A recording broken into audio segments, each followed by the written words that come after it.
우리가 오늘부터 주일에 요한복음 좀 살펴보려고 합니다. 요한복음은 사도 요한이 쓴 거죠.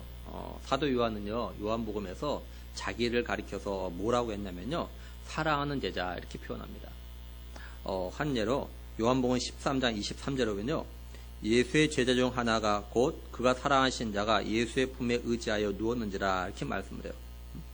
여기 그가 사랑하신 자, 이게 사도 요한이거든요. 그러니까 사도 요한은 자신을 가리켜서 나는 주님이, 예수님이 사랑하시는 자다, 사랑하는 제자다 이렇게 표현합니다.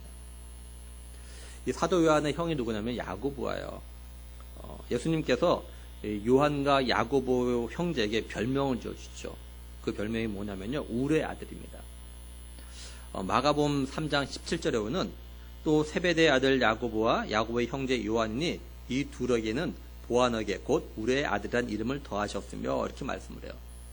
하나님께서 왜 야고보와 요한 이 형제에게 울의 아들이라고 별명을 지었는지는 정확히 모르겠는데 좀 알만한 어떤 하나의 그 사건이 하나가 있습니다. 뭐냐면 예수님께서 이제 승천하실 때가 되어져서 이제 예루살렘으로 올라가시려고 해요. 근데 예수님께서 예루살렘으로 올라가기 전에 심부름하는 사람을 갖다가 이제 사마리아로 보냅니다. 이제 이들이 가서 예수님을 이렇게 맞을 준비를 사마리아에서 하려고 했어요.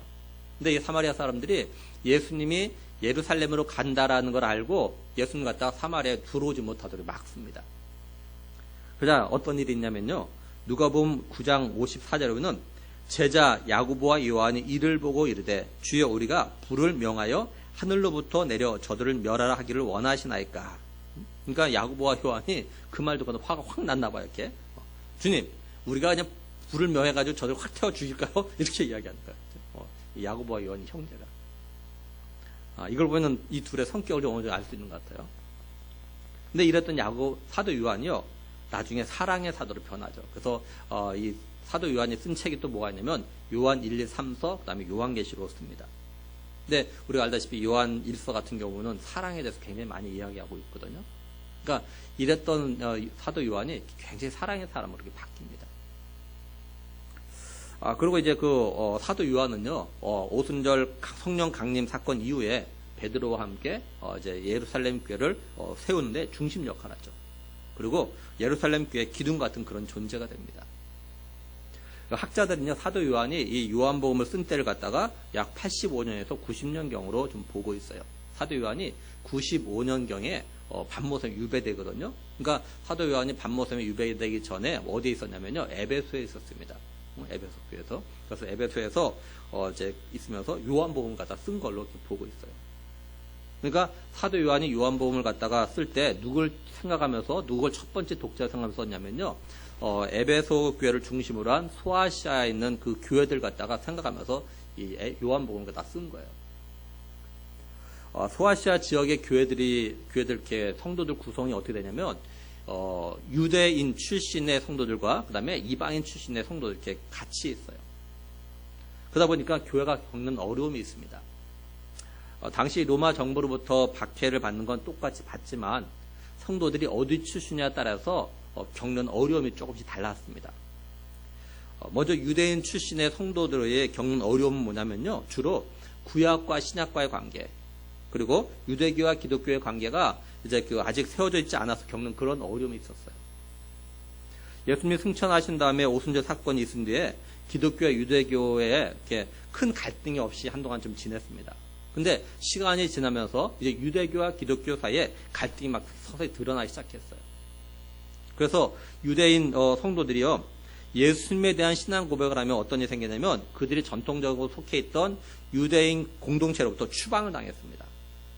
그리고 예수님을 갖다 주로 고백하면 다른 유대인들이 이 예수님을 고백하는 이 유대인 성도들은 너는 하나님 믿지 않는 사람이다, 이렇게 막 이렇게 여기기 시작했어요. 그러니까 유대교 출신의 성도들이 그런 말 들으면서 이제 막 힘들어하는 거예요. 이게 추방당하죠. 이러면 너는 하나님 믿지 않는 사람이야, 막 이런 말 들으니까 힘들어하는 거예요. 이걸 아는 사도들이 유대교 출신 성도들에게 예수님이 하나님의 아들로서 예수님 믿는 게 바로 하나님 믿는 거다, 이걸 갖다 이제 알려줘야 했던 겁니다. 뿐만 아니라 신약과 구약이 다른 게 아니라 신약은 구약에서 확장된 거고, 그 다음에 예수님이 성육신 하심으로 인해서 구약 시대가 신약 시대로 발전되었다는 것 갖다 알려줘야 했어요. 그리고 유대교가 구약을 주신 하나님과 동등한 하나님의 아들이신 예수님이 구약의 내용을 갖다 이제 성취하시고 나서 주신 이 신약의 복음을 갖다가 받아들이지 않는 그런 잘못을 범하고 있다는 거, 이거 갖다가 또 이제 알려줘야 했습니다. 그렇게 해서 유대교 출신 성도들이 이렇게 갈등하지 않냐고 신앙생활을 잘할 수 있도록 하기 위해서 이 요한복음을 쓴 거예요. 또 한편은요, 이방인 출신 성도도 어떠냐면 교리적인 혼란을 갖다 겪었어요. 특히 이렇게 영지주자들의 영향을 받아가지고요, 예수님의 신성과 인성에 대해서 혼란을 겪었어요. 다시 말해서 이방인 성도들 가운데는 예수님이 신성과 인성에 대해서 이렇게 믿지 못하거나 또는 막 의심하는 그런 성도들이 있었습니다. 그래서 사도 요한이 예수님이 하나님의 아들로서 성육신 하셔서 우리의 구원자라는 걸 갖다 알리기 위해서 지금 요한복음을 갖다 기록한 거예요. 그래서 요한복음 20장 31절에 이렇게 말씀하고 있죠. 오직 이것을 기록함은 너희로 예수께서 하나님의 아들 그리스도이심을 믿게 하려 함이요 너희로 믿고 그 아들을 힘입어 생명을 얻게 하려 함이냐, 이렇게 말씀하는 거예요. 그래서 이 사도 요한은요, 마태, 마가, 누가, 그냥 그걸 공관복음이라고 하죠. 이 복음하고는 다르게 이야기해요.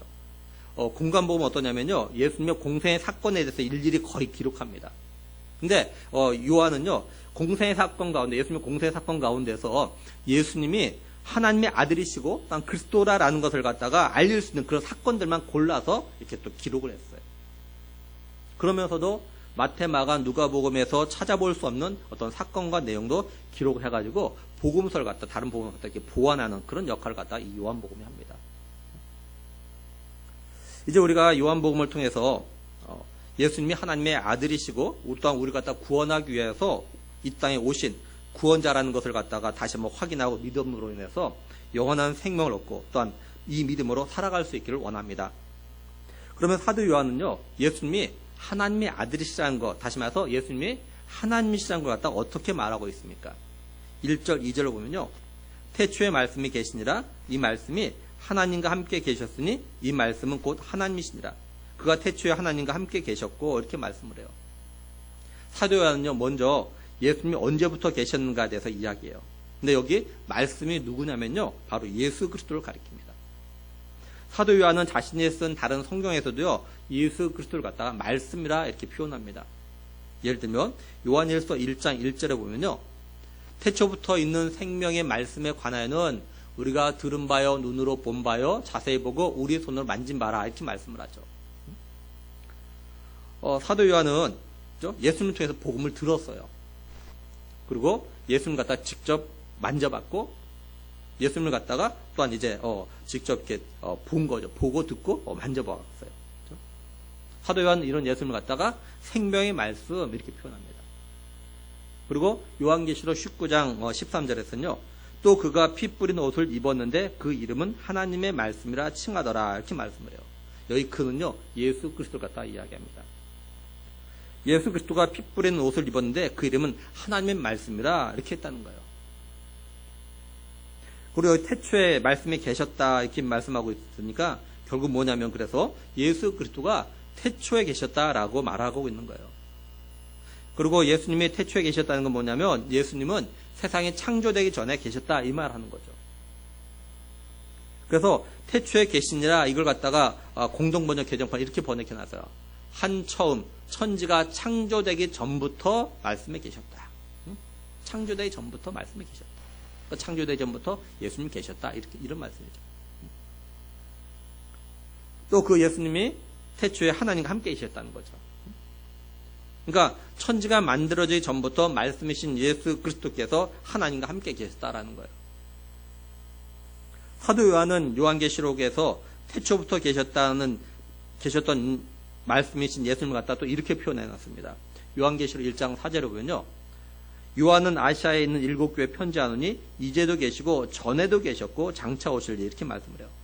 여기서는 전에도 계셨다. 그러니까 결국 이 말씀이, 다시 말해서 예수 그리스도가 어떤 분이냐, 곧 하나님이시라라는 겁니다. 다시 말해서 천지가 만들어지기 전에 존재할 수 있는 분은 하나님밖에 없다라는 거죠. 그러면 사도 요한은 예수 그리스도는 태초에 하나님과 함께 계시면서 뭘 하셨다고 말씀합니까? 3절에 보면은 만물이 그로 말미암아 지은 바 되었으니 지은 것이 하나도 그가 없이는 된 것이 없느니라 이렇게 말씀을 해요. 현대인의 성경은요, 모든 것은 그분을 통해서 창조되었으며 그분 없이 만들어진 것은 아무것도 없다 이렇게 번역했습니다. 그러니까 태초에 천지가 창조되었는데 예수 그리스도를 통해서 천지가 창조되었다는 거예요. 예수 그리스도를 통하지 않고는 만들어진 것 하나도 없다는 겁니다. 그런데 천지 만물이 예수 그리스도로 말미암아 창조되었다 말하는 건요, 사도 요한만 말하는 건 아니에요. 바울도요, 고린도전서 8장 6절에서요, 우리에게 한 하나님 곧 아버지가 계시니 만물이 그에게서 났고 우리도 그를 위하여 있고 또한 한 주 예수 그리스도께서 계시니 만물이 그로 말미암고 우리도 그로 말미암았느니라 이렇게 말씀을 해요. 또 골로새서 1장 16절에서도요, 만물이 그에게서 창조되되 하늘과 땅에서 보이는 것과 보이지 않는 것들과 혹은 왕권들이나 주권들이나 통치자들이나 권세들이나 만물이 다 그로 말미암고 그를 위하여 창조되었고 이렇게 말씀합니다. 여기 그는 예수님 말이에요. 또 히브리서 기자도요, 히브리서 1장 2절에서요, 이 모든 날 마지막에는 아들을 통하여 우리에게 말씀하셨으니 이 아들을 만유의 상속자로 세우시고 또 그로 말미암아, 예수님 말하는 거죠. 그로 말미암아 모든 세계를 지으셨느라 이렇게 말씀드려요. 우리가 성경에서요, 말미암아라는 단어를 갖다 자주 볼 수가 있습니다. 그런데 이 말미암아라는 이 단어가요, 예수님과 함께 이렇게 사용되면 이게 어떤 의미로 쓰이냐면요, 예수님의 중보자 역할을 나타내는 그런 단어로, 그런 의미로 쓰여요. 이게. 그러니까 천지 만물의 창조도, 그리고 온 인류의 구원도 예수 그리스도가 없으면 안 된다라는 거죠. 예수님도 자신이 하나님께 가는 유일한 길이라 이렇게 말씀하셨어요. 그러니까 이 지구상의 모든 건 예수 그리스도가 없으면 안 된다는 겁니다. 예수 그리스도가 모든 것의 시작이라는 거예요. 그래서 예수님도 자신을 갖다 뭐라고 하냐면 내가 알파와 오메가다 이렇게 말씀해요. 예수님이 모든 것의 시작이며 끝이다 라는 거죠. 그래서 결국 모든 게 예수 그리스도 안에 있는 거예요. 결국 시작과 끝이 예수님이니까. 그리고요, 헬라 원문에 보면 이 3절에 만물이라는 단어 앞에 정관사가 없어요. 만약에 이 만물이라는 단어 앞에 정관사가 있으면 이게 어떤 의미가 되냐면 현재 존재하는 만물 이렇게 뜻으로 제한돼 버립니다. 이게. 근데 이 3절에 만물 앞에 정관사가 없어요. 그러면서 어떤 의미가 되냐면 과거, 현재, 미래에 존재하는 전 우주 이걸 다 가리키는 겁니다. 이게.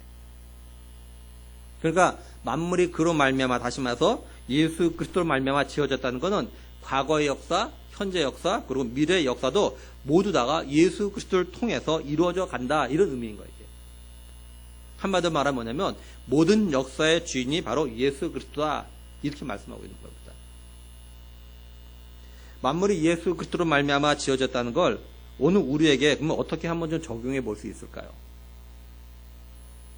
우리의 삶의 시작과 끝도 예수 그리스도로 말미암아, 다시 말해서 우리의 하루의 시작과 끝도 예수 그리스도로 말미암아 한다라는 거죠. 우리가 매일 아침에 눈을 떠서 새로운 하루의 시작을 예수님을 만남으로부터 시작을 해야 한다는 거죠. 그러면 우리의 마음과 기분도 매일매일 새롭게 힘나고 그럴 수 있어요. 왜냐하면 예수님께서 우리에게 날마다 새로운 힘과 새로운 은혜를 갖다가 주시기 때문이에요. 그리고 하루를 갖다 마무리할 때도 예수님과 함께 해야 되죠. 하루를 갖다 돌아오면서 예수님을 만나는 그런 시간을 갖다 가지라는 거예요. 이처럼 우리의 하루의 삶의 시작과 끝을 갖다가 예수 그리스도로 말미암아 할 수 있는 방법이 뭐냐면 바로 기도와 성경 읽는 겁니다. 17세기 성경 주석가인 매튜 헨리 목사님이 뭐라고 했냐면요, 기도가 아침에 열쇠가 되고 저녁에 자물쇠가 되게 하라 이런 말을 했어요. 잠을 자고 일어나서 기도로 주님을 만나는 걸로 하루를 갖다 시작하라는 거겠죠. 그리고 하루를 마무리할 때도 기도로 주님을 갖다 만나는 걸로 끝을 맺으라는 겁니다. 또 17세기의 회중교회 목사였던 헨리 워드 비처는 이런 말을 했습니다. 성경은 당신이라는 배가 바다에 가라앉지 않고 암초와 장애물을 피해 항구에 안전하게 도착하게 하는 하나님의 항해도다. 사실 우리들은 매일매일 이렇게 항해를 하는 거예요. 하루라는 바다 위에 각자의 배를 운전해서 하루를 갖다 마치는 곳까지 안전하게 도착하려고 노력들을 하죠. 그런데 알다시피 바다 위에서는요, 언제 어떤 일이 일어날지 아무도 예측할 수가 없어요. 그렇죠? 마찬가지로 우리가 하루를 갖다 시작하면서 오늘 하루도 우리의 항해가, 우리의 삶이 안전하려면 항해도를 따라서 가야 한다라는 거죠. 근데 우리 성도들에게 있어서 성경이 바로 항해도라는 겁니다. 하나님이 우리를 갖다 안전하게 인도하신 항해도가 바로 성경이에요. 그래서 우리가 매일 매 순간마다 성경을 읽고 묵상하면서 살아가면 하루를 갖다가 안전하게 살아갈 수 있다라는 거죠. 물론 이게 육적인 안전함보다는 영적인 안전을 갖다 말하는 겁니다. 영적인 안전함.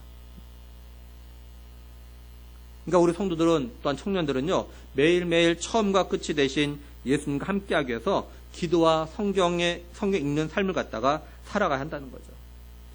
요즘 바라는 건요, 우리 성도들과 청년들이 정말 이렇게 기도와 성경 읽는 그런 삶을 통해서 정말 주님의 인도하심을 좀 경험하는 그런 복된 삶들을 살아갔으면 정말로 좋겠습니다. 그러면 사도 요한은 말씀이신 예수 그리스도가 어떤 분이라고 또한 말합니까? 4절을 보면요, 그 안에 생명이 있었으니 이 생명은 사람들의 빛이라 이렇게 말씀을 해요. 여기 그는요, 말씀이신 예수 그리스도를 갖다가 말합니다. 그러니까 예수 그리스도 안에 생명이 있다는 거죠. 예수 그리스도 안에 생명이 있다는 말은 예수 그리스도가 생명의 시작이다, 이런 말이에요. 시편 36편 9절에 보면요, 진실로 생명의 원천이 주께 있사오니 이렇게 말씀을 해요. 여기 생명은 단순하게요, 어떤 우리 육적인 생명을 그런 걸 말하는 것이 아니라 뭐냐면, 여기 생명은요, 영생을 말하는 거예요. 영생. 구약 성경에 보면요, 하나님이 어떤 분이라고 말하냐면 시편 104편 29절에 보면요, 주께서 그들의 호흡을 거두신즉 그들은 죽어 먼지로 돌아가나이다. 또 사무엘상 2장 6절에요, 여호와는 죽이기도 하시고 살리기도 하시며, 또 신명기 32장 9절에 나는 죽이기도 하며 살리기도 하며 이렇게 말씀을 해요. 그러니까 하나님이 생명의 주인이라는 겁니다. 이게 구약의 어떤 생명관입니다. 생명관. 구약의 생명관은 뭐냐? 하나님의 생명의 주관자다. 하나님의 생명의 주관자 하나님이다. 근데 이 구약 성경의 생명관이 바로 이 신약의 이 오늘 말씀의 생명이라는 단어에 이렇게 반영이 된 거예요. 그러니까 사도 요한은 이런 영생이 예수 그리스도 안에 있다라고 이렇게 밝히고 있어요. 다른 말로 하면 예수 그리스도 밖에는 영생이 없다는 겁니다. 그래서 예수님이 자신을 가르쳐 뭐라고 말씀하셨냐면요, 요한복음 11장 25절에 예수께서 이르시되 나는 부활이요 생명이니, 그죠? 나를 믿는 자는 죽어도 살겠고, 또 요한복음 14장 6절에도 예수께서 이르시되 내가 곧 길이요 진리요 생명이니 나로 말미암지 않고는 아버지께로 올 자가 없느니라 이렇게 말씀해요. 헬라 원문을 보면 여기 생명이라는 단어 앞에 정관사가 있습니다. 그리고 부활 또한 길, 진리 이 단어 앞에도 정관사가 있어요. 이 정관사의 역할은 뭐냐면 유일한 그런 의미로 사용되는 거죠. 유일한, 오직 하나다. 그러니까 예수님은 자신이요, 유일한 생명, 다시 말해서 이 세상에서 유일하게 영생을 주실 수 있는 분이라 이렇게 말씀하는 거예요. 유일하게 나밖에 없다. 그 다음에 우리들이 예수 그리스도 안에 있는 영생을 어떻게 우리의 것으로 만들 수 있을까요? 다른 말로 하면 우리들이 어떻게 하면 그리스도 예수 안에 들어가서 영생을 갖다 얻게 되는 걸까요? 요한복음 3장 16절에 그죠? 하나님이 세상을 이처럼 사랑하사 독생자를 주셨으니 이는 그를 믿는 자마다 멸망하지 않고 영생을 얻게 하려 하십니다. 또 요한복음 3장 36절에 아들을 믿는 자에게는 영생이 있고, 또 요한복음 6장 40절에 내 아버지의 뜻은 아들을 보고 믿는 자마다 영생을 얻는 이것이니 마지막 날에 내가 이를 다시 살리리라 하시니라 이렇게 말씀하죠. 우리 사람들이 영생을 얻는 방법은 오직 하나입니다. 그게 뭐냐? 하나님의 아들 예수 그리스도를 믿는 거예요. 우리가 예수 그리스도를 갖다 믿음을 통해서 예수 그리스도 안에 들어가서 영생을 갖다 얻게 되는 거예요. 그래서 우리가 예수 그리스도를 믿음으로 영원히 살게 되는 거예요. 또한 우리가 예수 그리스도를 믿으라고 사람들에게 전도하는 것도 뭐냐면 우리의 삶이 이 땅에서 삶이 전부가 아니라 영원한 세계가 있기 때문에 그런 거죠. 그러니까 어떤 면에서 자신의 삶이 이 땅에서만이 아니라 영원한 세계가 있다는 것을 갖다 깨달아야 예수를 믿을 가능성이 있다는 거예요. 다시 말해서 자신의 삶이 이 땅에 살다가 죽으면 끝이라고 하는 사람은요, 절대로 예수를 갖다 믿을 생각을 갖다 하지 않아요. 끝인데 예수를 뭐하러 믿겠어요, 이 사람들이. 그러면 사도 요한은 말씀이신 예수 그리스도 안에 있는 생명을 또 뭐라고 합니까? 4절을 다시 보면은 그 안에 생명이 있었으니 이 생명은 사람들의 빛이라 이렇게 말씀을 해요. 사도 요한은요, 그리스도 예수 안에 있는 생명을 갖다가 사람들의 빛이라 이렇게 말씀합니다. 우리가 성경적인 관점, 다른 말로 하면 믿음의 관점에서 보면요, 이 세상에서요, 예수 그리스도 밖에서 살아가는 모든 사람들은요, 빛 가운데서 살고 있는 게 아니라 사실은요, 어둠 가운데서 살고 있는 겁니다. 다시 말하면 예수 그리스도가 없는 세상은요, 어둠이라는 거예요. 요한복음 8장 12절에 보면 예수께서 또 말씀하여 이르시되 나는 세상의 빛이니 나를 따르는 자는 어둠에 다니지 아니하고 생명의 빛을 얻으리라 이렇게 말씀을 해요. 예수님은요, 자신을 가리켜서 나는 세상의 빛이다 이렇게 말씀해요. 그래서 예수님을 따르는 자, 다시 말해서 예수님을 믿고 영접하는 사람은요, 어둠에 다니지 않는다 이렇게 말씀합니다. 이걸 반대로 말하면 예수님을 갖다가 따르지 않는 자, 예수님을 믿지 않는 자는요, 어둠에 다니고 있다는 거예요. 어둠 속에서 살아가고 있다는 거죠. 그러니까 우리가 믿음의 관점 또한 성경적인 관점에서 보면요, 이 세상에 살고 있는 모든 사람들은요, 크게 둘 중에 하나입니다. 빛 가운데 살아가냐 아니면 어둠 가운데 살아가냐, 이 둘 중에 하나예요. 같은 시대, 같은 공간에서 살아가지만 빛 가운데서 살아가는 사람이 있고 사람이 있는가 하면 어둠 가운데 살아가는 사람도 있다라는 거죠.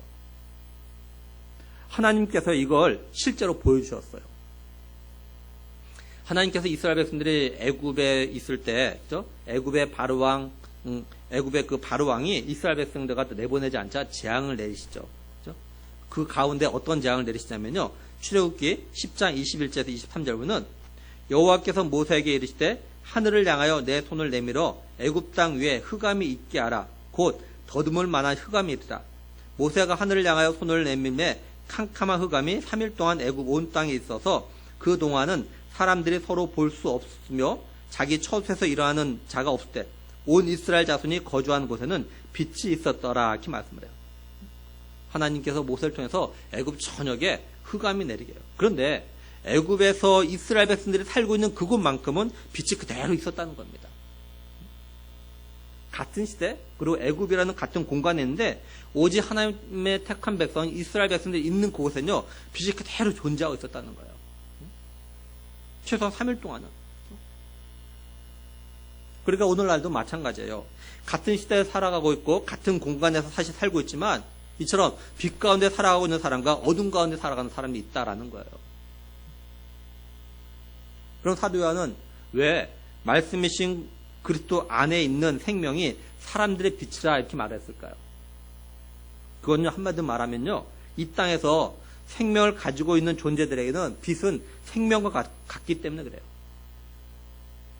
제가 설교를 준비하면서 심해, 그러니까 아주 깊은 바다요, 거기에 빛이 존재하는지 정확히 알고 싶었습니다. 물론 당연히 빛이 존재하지 않는 걸 알고 있어요, 상식적으로. 근데 좀 더 알고 싶어서 인터넷에 제가 심해를 갖다 검색해 봤어요. 그랬더니 뭐라고 되어 있냐면요, 해저 수천 수만 킬로미터는 전혀 빛이 들어오지 않는 환경임에도 많은 종들이 아주 희미한 빛으로도 물체를 볼 수 있으며 이러한 형태는 어두운 주위 환경에 의해서 진화되어 왔다. 그리고 빛을 이용한 식물의 광합성이 불가능하고 심해에 존재하는 빛은 오직 생물이 스스로 빛을 내는 자체 발광에 의한 것으로 심해는 늘 암흑 속에 존재한다 이렇게 되어 있더라고요. 이게 뭐냐면요, 심해에는 우리가 보는 그 태양빛이 들어가질 않아요. 그것까지 내려가지 않습니다. 근데 생물 스스로가 내는 그런 빛이 존재하고 있다는 거예요. 다시 말해서 하나님께서요, 심해에도 어떤 방법으로라도 빛이 존재하게 하셨다라는 거죠. 비록 암흑과 같은 심해지만 생물들이 자체 빛을 내는 방법을 통해서 살아가고 있고 또한 그런 환경 속에서 적응하며 살도록 하셨다라는 거예요. 결국 하나님께서는요, 생물들이 살아가는데 빛은 반드시 필요하게 어떤 빛이든지 존재하게 하셨다라는 거죠. 만약에 우리가 빛이 없어서 어두운 곳에 살아간다면 어떨 것 같습니까? 빛이 없는 세상이 얼마나 답답하고 고통스러울까요? 말씀된 대로 애굽의 바로를 징계하는데 하나님께서 9번째 재앙으로 흑암의 재앙을 내리셔요. 출애굽기 10장 21절 다시 보면은 여호와께서 모세에게 이르시되 하늘을 향하여 내 손을 내밀어 애굽 땅 위에 흑암이 있게 하라. 곧 더듬을 만한 흑암이라. 이 흑암 상태가 3일이 되니까 바로가 반응을 합니다. 어떻게 반응하냐? 출애굽기 10장 24절에 바로가 모세를 불러서 이르되 너희는 여호와를 섬기되 너희의 양과 소를 머물러 두고 너희 어린 것들은 너희와 함께 갈지니라. 이렇게 말씀해요. 바로는요, 마음이 완악하고 완고하고 고집이 셉니다. 근데 애굽의 흑암이 3일 동안 있으니까 이 바로가 두 손을 들어요. 견디지 못한 거죠. 지금 우리나라에는 전기 공급 사정이 좋아가지고 정전되는 일이 거의 없어요. 근데 저와 비슷한 연대를 살아온 성도들이나 또한 저보다 나이가 많으신 성도들은요, 우리나라의 전기 공급 사정이 좋지 않아서 가정마다 초와 손전등 갖다 항상 구비했던 것 갖다 기억하실 겁니다. 그리고 지금도 우리가 빛이 없음으로 인해서 겪는 어려움들을 알려면 어떻게 하냐면 시골길이나 산길 가보면 되겠죠. 또는 길거리에 가로등이 없는 것을 갖다 상상해 보면 됩니다. 지금은 우리가 스마트폰에 손전등 기능이 있어가지고 그걸 사용하면 되겠지만 손전등을 갖다가 사용할 수 없다고 생각하면 이 세상에 빛이 없는 게 얼마나 고통이고 살기 힘든다는 걸 갖다 느낄 겁니다. 그리고 식물도 빛이 있어야 잘 자라지 빛이 없으면 자랄 수가 없어요. 그러니까 빛은 생명인 겁니다. 빛이 사람을 비롯해서 자연을 갖다 살게 만들어요. 한 예로 빛을 이용해서 사람들 질병을 또한 치료하기도 하지 않습니까? 빛은 우리 사람들은 물론이고 이 땅에 존재하는 모든 생물들이 살아가는데 반드시 필요한 거예요. 다시 말해서 우리 사람들이 살아가려면 빛이 없으면 안 된다는 거죠. 마찬가지로 우리들이 영원한 생명을 얻고 영원한 삶을 살아가는 데는요, 이 세상의 빛이 되신 예수 그리스도가 없으면 안 된다라는 겁니다. 다시 말해서 말씀이신 예수 그리스도 안에 있는 생명이 이 세상의 모든 사람들에게 빛과 같은 존재라는 거예요. 예수 그리스도가 이 땅에 오시기 전에 이 땅이 어땠냐? 어둠, 칠흑 같은 세상이었어요. 그런데 예수님께서 이 칠흑 같은 세상에 빛으로 오셨습니다. 예수님은 어둠에서 살아가는 우리에게 생명을 주시기 위해서 빛으로 이 땅에 오셨어요. 근데 사도 요한은요, 이 세상이 이렇게 빛으로 오신 예수님에 대해서 어떻게 했다고 또 말합니까? 5절을 보면 빛이 어둠에 빛이 돼 어둠이 깨닫지 못하더라 이렇게 말씀을 해요. 여기 빛이 어둠에 빛이 돼 이 말을 갖다가 헬라어 원문으로 그대로 직역하면 이렇게 돼요. 그리고 빛이 어둠 안에서 비추고 있다 이렇게 되어져 있대요. 어둠 밖에서 비추는 것이 아니라 어둠 안에서 비추고 있다. 어둠 안에서. 그리고 이 빛이 어둠에 비추다라는 말이까지 의미가 뭐냐면 예수 그리스도께서 성육신 하심으로 인해서 죄로 어두워진 이 세상에 오셨다라는 거, 이걸 갖다 말하는 거예요, 이게. 그리고 여기 비추다라는 단어가요, 능동태로 되어져 있고 현재형으로 되어져 있어요. 이게 어떤 의미냐면 빛이 과거에만 비추고 끝난 것이 아니라 지금도 빛이 비추고 있다, 이런 의미를 가지고 있는 거예요. 지금도 비추고 있다. 그러니까 지금도 이 세상에 빛으로 오신 예수님이 빛을 계속 비추고 있다는 거죠. 그런데 어둠이 깨닫지 못하고 있다는 거예요. 어둠 속에 있는 이 세상 사람들이 어둠 속에서 빛을 비추고 계신 예수님 갖다 알아보지 못하고 있다는 거예요. 그러면 빛으로 오신 예수님이 그러면 어둠에 진 걸까요? 어둠 속에서 빛을 막 바라보고 있는데 어둠이 그 빛을 알아보지 못하니까 진 걸까? 그렇지 않아요. 5절에요. 깨닫지 못하더라 이 말씀 앞에 이라고 되어져 있을 겁니다. 근데 성경 밑에 보면 또는 이기지 못하더라 이렇게 되어져 있어요. 그러니까 이 5절 말씀은 두 가지로 번역이 가능하다는 거예요. 하나는 뭐냐면 우리 개역개정판에 있는 것처럼 어둠이 빛을 깨닫지 못했다 이렇게 번역이 가능하고, 또 하나는 이 5절을 갖다가 공동번역 개정판은요, 그 빛이 어둠 속에서 비추고 있다. 그러나 어둠이 빛을 이겨본 적이 없다. 또 새 번역은 그 빛이 어둠 속에서 비치니 어둠이 그 빛을 이기지 못하였다. 이렇게 번역했어요. 어둠이 결코 빛을 갖다 이길 수 없다라는 거죠.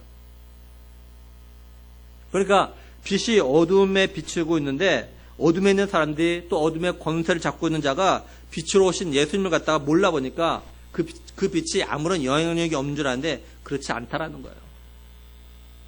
지금까지 빛이 어둠에 진 적이 없으니까 반드시 예수 그리스도가 어둠의 권세 잡은 자를 갖다 이기신다라는 겁니다. 그리고 반드시 때가 되면 빛 때문에 어둠이 서서히 사라지게 된다는 거예요. 어둠에 갇혀 사는 사람들이 빛으로 오신 예수 그리스도가 생명이라는 것을 갖다 깨닫게 된다라는 겁니다. 그러면 우리는 어떤 삶을 살아야 될까요? 예수님께서 우리를 향해서 뭐라고 하시냐면 너희가 세상의 빛이다 이렇게 말씀하셨죠. 그렇게 하신 이유가 뭐냐? 바로 우리가 빛이 되신 예수 그리스도 안에 있기 때문에 그래요. 우리가 세상에서 빛으로 살아가야 된 이유는 이 세상의 빛으로 오신 예수 그리스도 안에 생명이 있기 때문에 그렇습니다. 그 안에 영생이 있기 때문에 그래요. 또한 우리가 예수 그리스도를 갖다 믿음으로 우리 안에 이 세상의 빛이 되신 예수 그리스도가 계시기 때문에 그래요. 그러니까 그런 거예요. 우리가 예수 그리스도 안에 있고 또한 예수 그리스도가 우리 안에 계신 거예요. 그렇죠? 그러니까 우리의 삶을 통해서 세상의 빛이 되신 예수 그리스도가 나타나야 된다는 거죠. 다시 말하면 내 안에 빛이 되신 예수 그리스도가 계시다면 빛 되신 예수 그리스도가 나타나야 돼요. 그러면 이 빛이 뭘로 어떻게 나타나냐? 바로 우리의 어떤 그 말과 행동, 삶이죠. 쉽게 말해서 우리가 참 저 사람 빛이 난다 이렇게 말을 할 때가 있어요. 마찬가지로 어둠에 있는 사람들이 우리를 볼 때, 우리의 삶을 볼 때, 성도의 삶을 볼 때 저 사람 말과 행동에 빛이 난다 이런 느낌을 갖다 줘야 된다는 거죠. 그래야 어둠에 있는 사람들이 우리를 보고 왜 빛이 나나 보니까 우리 안에, 그죠? 우리 안에는 이 세상에 빛으로 오신 예수 그리스도가 계신 걸 볼 수 있도록 해야 된다는 거예요. 우리 안에 영생이 있음을 갖다 알려줘야 된다는 거죠. 우리의 삶을 통해서. 그리고 우리가 기억할 거는 우리 안에 빛이 있는 한 결코 어둠에게 지지 않는다라는 겁니다. 처음에는 우리의 말과 행동이 또한 삶이 세상 사람들에게 이렇게 영향력이 없는 것 같아요. 근데 시간이 지나면 빛의 힘을 갖다 발휘하게 되는 거예요. 그러니까 우리 성도들이 내가 주변에서 정말 예수 믿는 사람으로 살아가는데 내 주변에 있는 사람들이 별로 변하지도 않고 막 그런다고 실망하지 말라는 거죠. 꾸준히 하다면 그 빛이 결국 영향을 미치게 된다는 거예요.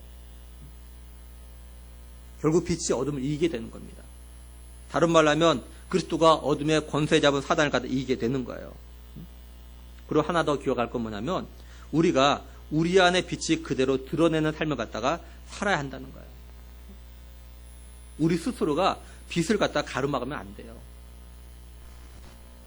우리가 빛으로 오신 예수님이 빛이 나도록 하는 삶을 갖다가 살아야 되는 거죠. 말씀이며 우리의 구원자 되신 예수 그리스도께서 어둠 가운데 있는 우리들에게 영생을 주시기 위해서 빛으로 오셨어요. 그리고 말씀이신 그리스도께서 우리에게 말씀을 통해서 우리에게 생명의 빛을 갖다 비춰주셨고요. 그래서 우리가 그 말씀의 빛을 받아가지고 어둠에서 벗어나 빛이 되시며 생명이 되신 예수 그리스도 안에 거함으로 돼서 영생을 갖다가 얻게 되어진 겁니다. 그러므로 바라기는 오늘 우리에게 영생을 주신 하나님의 은혜에 대해서 우리가 감사하는 우리가 되길 정말 원합니다. 그리고 말씀이신 예수 그리스도께서 우리에게 생명을 주시기 위해서 빛으로 오셨다는 걸 아직도 깨닫지 못한 사람들이 깨달아 알고 예수 그리스도를 갖다가 믿을 수 있기를 위해서 우리가 좀 기도하기를 원해요. 또한 우리의 삶을 통해서 이 세상의 빛으로 오신 말씀 되시는 예수 그리스도를 갖다 드러내는 우리 모두가 될 수 있기를 정말로 우리의 생명 되시며 빛이 되신 예수 그리스도의 이름으로 간절히 축원합니다. 기도하시겠습니다.